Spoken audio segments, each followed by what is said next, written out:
Welcome to another episode of Do Hard Things. Joining us today is Peter Berry, who leads the technical vision and development of Navisite's managed cloud services portfolio to support the migration and optimization of customer environments in the cloud. Now, Peter brings over 20 years of project and technical leadership, and prior to joining Navisite as the director of AWS Solutions, he was the co-founder and CTO of clckwrk, a London-based AWS migration specialist.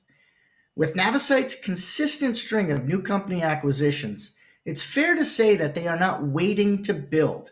Their strategy is to leverage all that the cloud has to offer. Now, Peter has a history of doing hard things, and I cannot wait to have this conversation. Peter, thank you for joining us today from London on a Friday afternoon. Are you ready for the weekend? Oh, certainly am, Mike. I'm looking forward to having a nice beer and chilling out for the evening and having a bit of a relaxation with the family. I'm glad to hear that. Do you have any plans for the weekend? Are there any big sports events happening? Oh, we got the Six Nations on at the moment, so I think we should be catching up with that over the weekend. There's always a bit of tension in our household. My wife's from Wales, so she's always shouting for the Welsh, whereas I'm an Englishman to the core, so I tend to only shout for the home side. Well, it's interesting.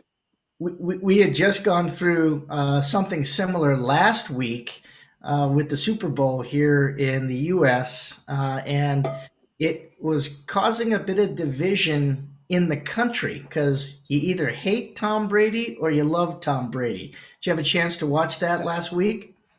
I didn't, but I heard the noise about the conclusion. And Tom Brady, I think he won his Super Bowl as the oldest winner, isn't he? Isn't that crazy? 43 years old, Yes, 7 Super Bowl wins. It's been incredible. that's incredible. The only reason why I even bring it up is I'm from Boston originally, and so I've been a New England Patriot fan my whole life, and I've basically been watching him for 2 decades.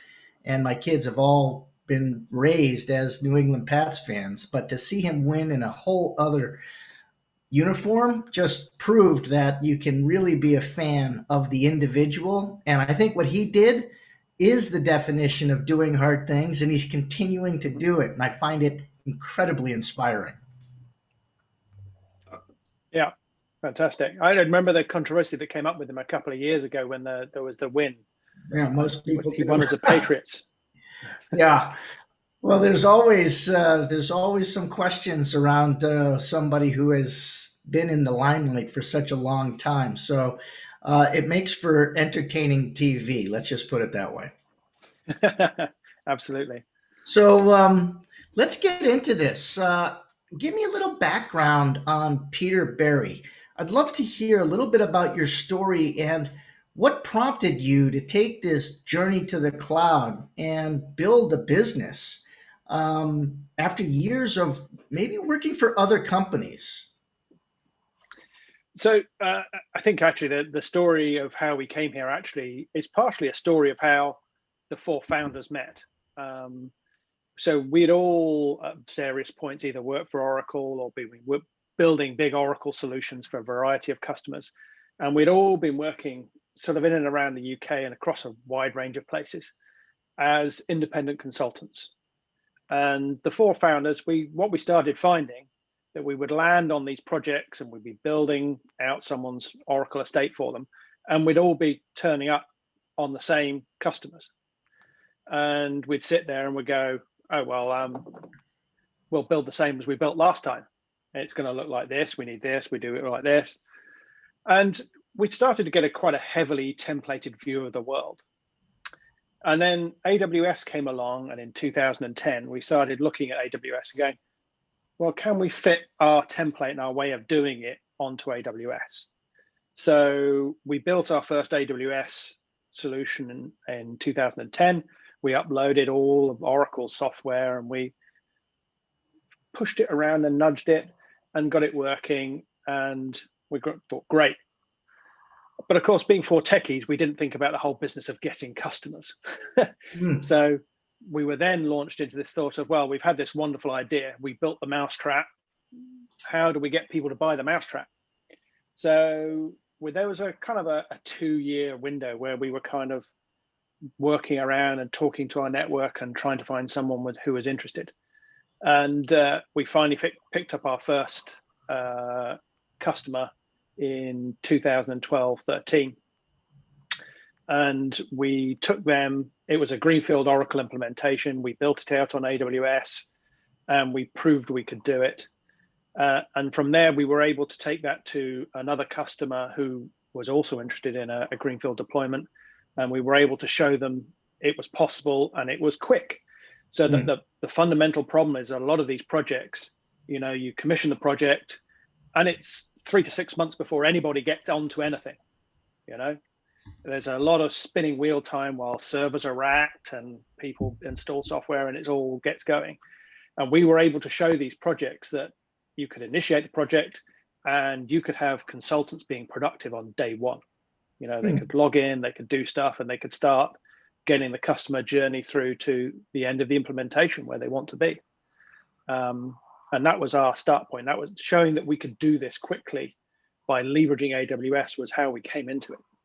Well, Peter, what I love to hear is that you got to a point where you were able to show people how quickly they can make major changes in their infrastructure and leverage new technologies. But there's something that you said in the beginning here that I'm really interested in digging into, which is there's a 2-year gap between when you guys decided to build a business and you got customers. And that 2 years is a long period of time if you're just looking at it from day 1 to day 730, right? And so the question I've got is, what were you doing in those 2 years to keep yourselves motivated and believing that you were on the right path? That was a very hard stretch.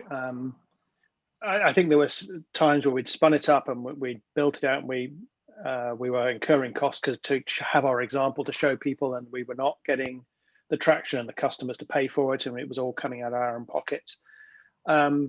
We were all still working as independent consultants because obviously you still got to pay the mortgage and put food on the table. So getting through to that first customer point, it was a bit of we were doing both. And I won't deny there were some points where we were on the line of where, a couple of guys went, you know what, this is not working. Let's just give it up. Yeah, this is hard.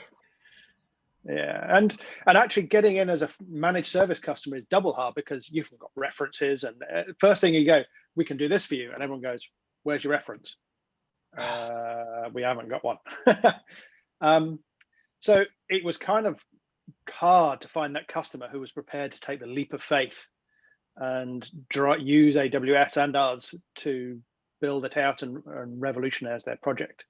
And we found that in a form of a program manager who would work with previously as independent consultants who had trusted and seen our work and trusted it and was prepared to rely on us as opposed to the company that we had created. That's incredible. It really does come down to trust. And in order to actually gain trust, you have to provide some insight into who you are as a person, as an organization, as a company. And often that takes being a little bit vulnerable and asking for help. Rather than just going out and expecting that opportunity is going to come your way, you were leveraging your relationships that you've built in the past to be the go-between for you before you were able to get your first reference. People were going to have to believe in your quality of work. And what were you telling yourself to keep yourselves moving forward? Did you say to yourselves, we are good, we are on the right path? What was that conversation like internally for you to keep moving forward until you got that first gig?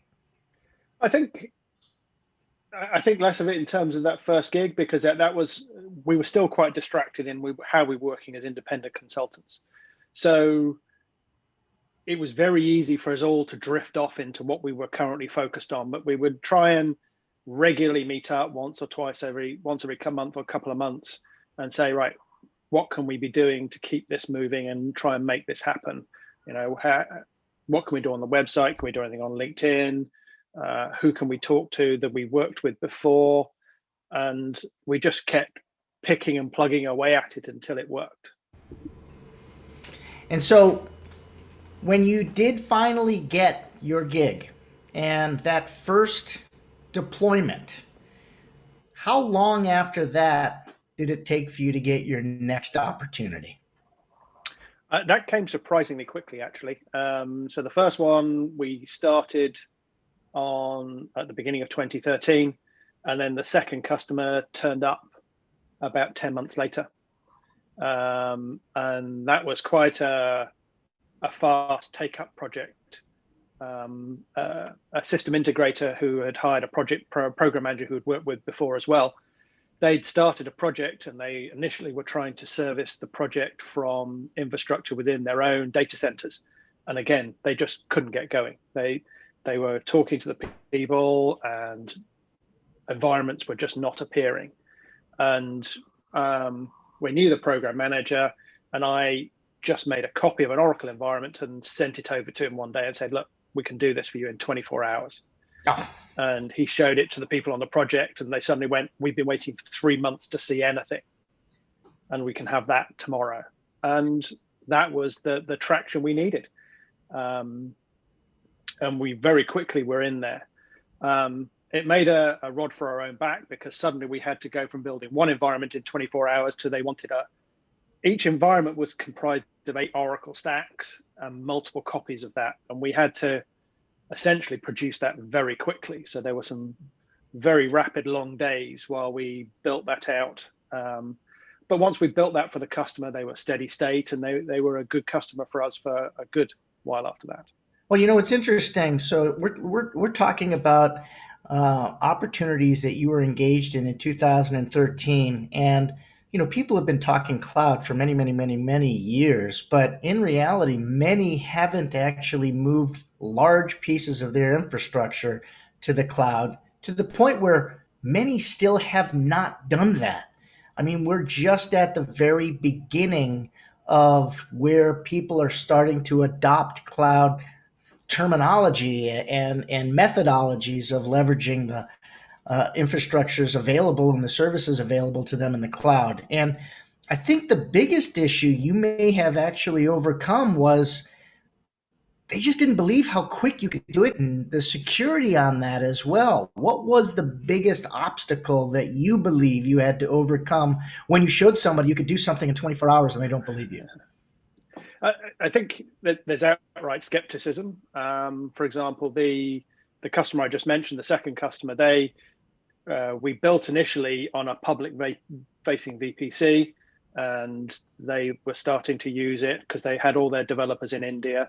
But at some point, they wanted to move everything to a closed security model where it was all internal-facing, and that was when they could start loading data in anger. But what they didn't want was any connectivity between here. So we had to do a rebuild of the whole environment over here. And so I sat down, and for the first time, I really got into the APIs, and I wrote all the automation to build out for them when we did that migration. And we had a weekend slot planned for it. And they just assumed that the servers would turn up sometime late Sunday. And I woke up Saturday morning, and I emailed them half an hour later, the environment's ready for you, get on with it. And they went, we've not stood any staff up. We won't have anybody ready to do the next stage until tomorrow. And I went, oh, okay, well, we'll just sit here and wait. Wow. That actually probably shocked the heck out of them, because they didn't really believe it until you actually delivered. Nope. Pretty amazing. Yeah, and actually, one of the interesting things we did for that customer, I think we haven't replicated, but I think really tells the story of what you can do with a cloud platform, and when you've got access to API and scale, is they had a functional testing environment where they would run this testing tool, which would basically run test scripts for them. And the idea was that it would run a full suite of test scripts twice a day, and then twice a week we would make changes, promote changes to that environment, and then we would test and have the list of defects so that they could be fed to the development and the functional implementation teams to refine. And we were able to take a full environment of 8 Oracle stacks. We were able to get all the data configured in, ready for burning in the test scripts. And then we were able to define that as a baseline. And then we had a fully automated harness that flipped that environment back twice a day so that the test harness could come in and run the scripts and produce the defect reports into Quality Center, and then the project could work on them. And I think that was, and I'd worked with the testing team before, and when it was all built around DBAs having to log in and manually do restores, it just didn't work. As soon as we were able to give them a fully automated harness that moved the environment forward and backwards, the testing worked. Suddenly it was a real achievable goal. And then once that was all laid out, all you had to do was deploy, and they start consuming, and you're in business. The next step is, what else can they move to the cloud? Is that right? So that customer was an interesting customer because we were between the system integrator and the end user. It was an interesting story for us in that it was a good project. We delivered a lot for them, but ultimately they went with Oracle for the final production environment once the project had completed. Got it. Which is another story. So, I mean, that takes us into the next stage of Clockwork. And we went from this heyday where we were a small company, 4 guys, 2 big customers. It was all going fantastic, to suddenly 50% of our revenue had gone. And we were having to learn how we market ourselves and how we get out there. So, wow. Well, you know, what's interesting is when you look back historically at how companies operate and build, you know, you see this progression, and it's kind of like this line that goes up and to the right. And if you really get down to it, the line is actually kind of a mean between these huge highs and huge lows. And you've got to make sure that you keep yourself on track and live through those peaks and valleys. And so at that point, you had decided, this is a full-time gig for me. I don't have the ability to go and do independent consulting anymore. Now I'm in. And you had to inspire others to follow your lead. How did you inspire others to come on board with you and build this business from 2 customers to however many customers that could actually build that company? The first thing we went out to our contact base, and actually a lot of people we'd worked with over the years. And actually some people from that second customer who, a chap who's still with us now, have been great for us. And they saw what we could do, and they were prepared to come on board. So we were able to bring them in as the technical resource so that we could then start to focus on how we develop the business. And I think until that point, we hadn't really decided we were AWS only. All our customers have been on AWS by virtue of you were the only game in town. And we'd had conversations with various other providers as well. But at that point, we just said, we're too small to spread ourselves out. We need to focus, and we need to think, well, where do we find customers? Where do we push out to? And so that was the point we started to have a lot of interaction with AWS and the partner folks and say, well, we've got this message for you. We are specialists in this area of Oracle, and we believe we can help. And that kind of tied into your problems you were hitting at that point, is you were hitting customers with Oracle who would suddenly stop because they had this horrible thing called Oracle and they didn't know how to do it. We did. Yep. So, I mean, that was when we started to have good engagement with you guys, and we started to map you and work with you about where we could help out. And that was our go forward strategy from that point onwards, was to know that Oracle and AWS was our superpower, and we went with it. You know, that's actually a point that a lot of partners don't always get to. What they want to be able to do is everything for everybody. And because they don't want to lose opportunity, they don't want to lose the ability to reach new customers. But in reality, if you focus and you're able to deliver one thing really quite well, you do have value. Because the cool thing about leveraging the cloud is that there can be many, many partners with superpowers addressing many, many different aspects of an infrastructure, all working together to build up that business. And what ends up happening is you find that you've got good relationships with maybe a system integrator over here, or because you're a special skill and somebody maybe wants to do storage, you can do collaboration together, and ultimately it ends up in potentially mergers and acquisitions. And in fact, I think this is the direction that Navisite has been going, because at some point you were quickly identified as a key component of a cloud strategy, and now you are part of Navisite, as I see the logo on your sweatshirt. That's correct. I Yeah. think we reached that point where we just couldn't grow quick enough. You guys clearly had a lot more work than we could handle.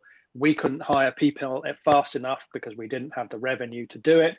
So we needed a partner who had deep pockets to allow us to hire more of the right people to do more of the projects that you guys were engaging us in. So we started to look out into the market to see who we could partner with. And we came across, actually, we recently opened our US business. And so we'd hired a chap called Pete Costello as our US general manager. And he had contacts with Mark Claymont, who was at that time involved in what was going to become Navisite. And so the conversation started to evolve through them.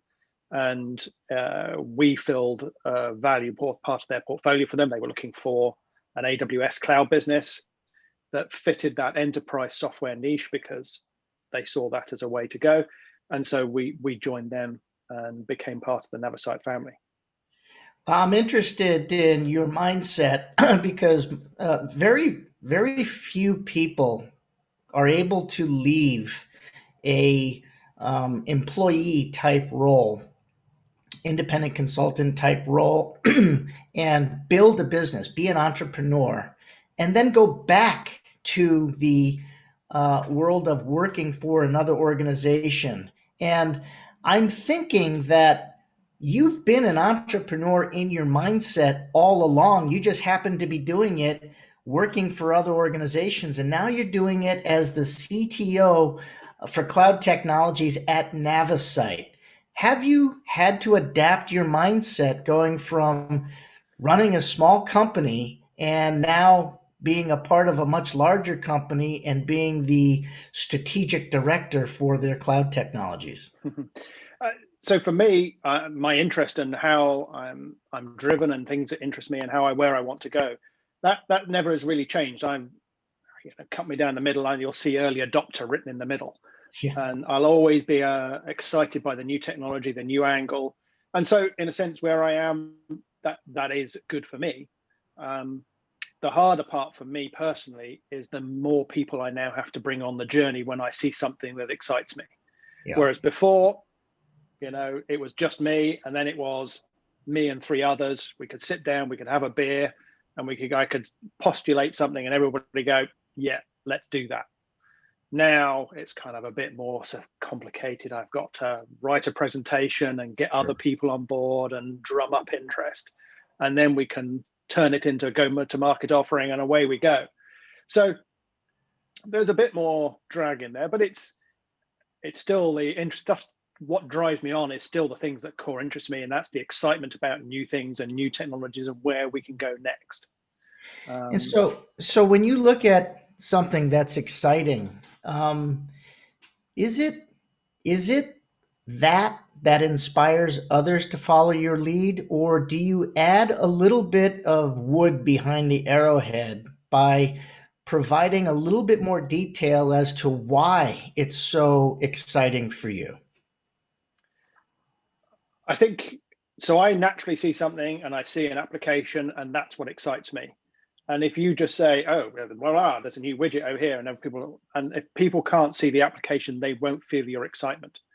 You have to convert it to something that they can touch and see and understand. And they may not be as quite involved with that as you are. So yes, it's very important that you start to translate that into something that they can touch and they can relate to. Otherwise, you won't bring them on the journey with you. Well, what's interesting is I think the stuff that you're dealing with is actually pretty complicated. It's next level thinking, and while you may see the benefit of it, others may not see it. And over the years, I've become a lot more attuned to the quality of somebody's story. If you're a good storyteller, you have the ability to simplify a message that is then consumed. And now people understand what you're trying to do. And I find that to be one of the most difficult things to do, which is simplification, especially if something as innovative as a new technology. Are you constantly working on your story? I've seen my whole career as a story, I know, and I've banged on about that to anybody who will listen. You know, when you think about your LinkedIn profile, I've always said it's not just a CV, it's a story, and that story has to be consistent. You know, we are apes and we're a storytelling ape, to quote Terry Pratchett, and we live on stories. So unless you can give what you think is a story, you'll never get it. I love that. I'm going to write down that quote. We are storytelling apes. And you said Peter Patrick? Terry Pratchett. Terry Pratchett. Oh, so Terry Pratchett was the Discworld author. Yeah, he did a series of books with some scientists called The Science of Discworld. And I think the fourth one in the series, they introduced the idea of Pan Narans, the storytelling ape. Storytelling ape. I believe I've seen a few movies that Terry Pratchett may have been the originator of, but I have read a few of his books. I find him to be a fascinating author. Storytelling apes, love it. So now that you've got this role ahead of you, and it's not as easy as it used to be. You know, the whole theme here is doing hard things. I really believe that nothing worth doing should be easy, and people have difficulty kind of getting prepared to do something that is hard. And I believe it's the preparation that you have to love. It should be a bit of a grind, but the grind is supposed to get you to a point where you can actually do what it is that you're trying to do. And you've done a lot of that work. You've got that foundation ready, and now you just need to properly position the things that you've done to point to where you guys are trying to go. But where you're trying to go is where the actual pain is. There are companies out there that they are aware of what technologies are out there, but there's so many options.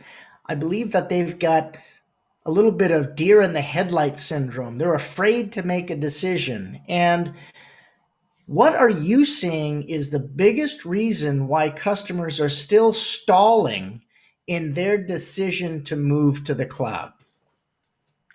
That's quite interesting, because from my mind, it was very interesting. I was on some roundtable discussions with some CIOs recently, and having been fully in the idea of migrating enterprise workloads to clouds for the last 10 years, it's very natural for me to think, well, everybody's doing it.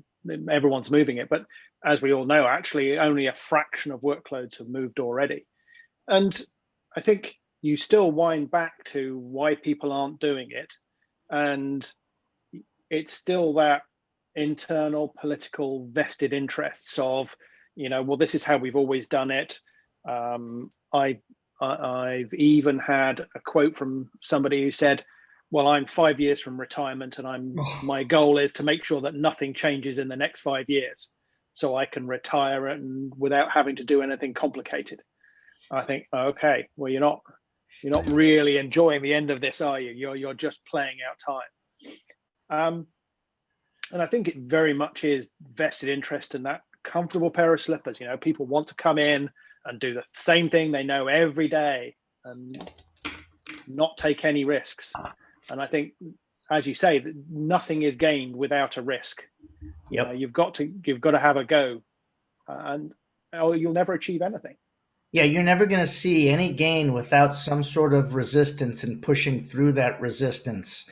And it takes patience and consistency. So I like to say water is not all that difficult to hold. It's soft on your skin, but you can direct that at granite and it'll cut right through granite. So that steady pressure is what you need.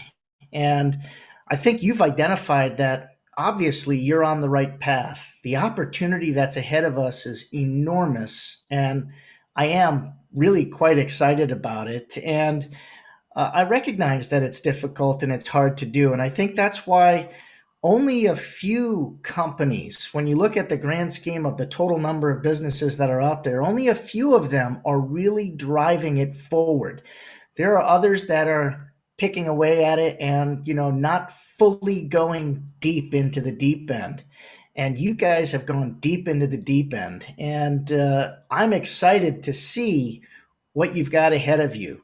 I know we only have basically a half hour to have this conversation, but what I'd really love to do is continue these discussions because I would love to see the progression as we come out of this pandemic that we've been dealing with, and then start to see how this pandemic and people leveraging the cloud will impact the way that they prepare themselves to never be in this position again. And would love to see how you guys execute against your strategy for 2021. Before I let you go, there's a question I'd love to ask you, and that is, what is the next hard thing that you're planning to do? And it can be either personal or professional that you've been thinking about, but you just haven't done it yet. I'm going to go personal, to be honest. I've been a keen runner, and I think, as I alluded, I've been running half marathons regularly over the last 10 years. And for a variety of reasons, I've not been able to do any events for the last couple of years. My current personal best is about 150. I'd really love to get that to a 145. And I think, as you said, that is a grind and a focus. It's not something you can go out and just do. You've got to plan it. You've got to work on, how do I squeeze another 10 or 15 seconds per kilometer out of myself for a solid nearly 2 hours and get there. And I think that's my focus. As soon as we can get out and we can go to some proper events again, I want to plot a sequence of maybe 2 or 3 to get to that sub 145 time. Peter, you're speaking my language. Last year, I was supposed to do 2 Ironmen, and both got canceled. The motivation to go and keep training when you know something is not on the horizon or may not be on the horizon is difficult to do.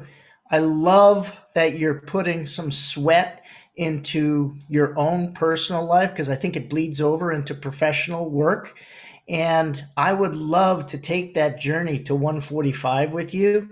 I know what it takes to go do that. And I think you and I run about the same speed. So it'd be great to pick a calendar date and a location and start traveling again. I would love to go do that with you. I'd love to do that too, Mike. That would be good Excellent. fun. Hey, listen, I really appreciate you taking the time on this Friday afternoon. I hope that you enjoy maybe Harps or Newcastle, something that's good for you out there in England. And I'll do the same here in the States. Really appreciate you taking the time to join us today. Thank you. It's been a pleasure, Mike. Thank you very much. All righty. Chip, I think we're good to go.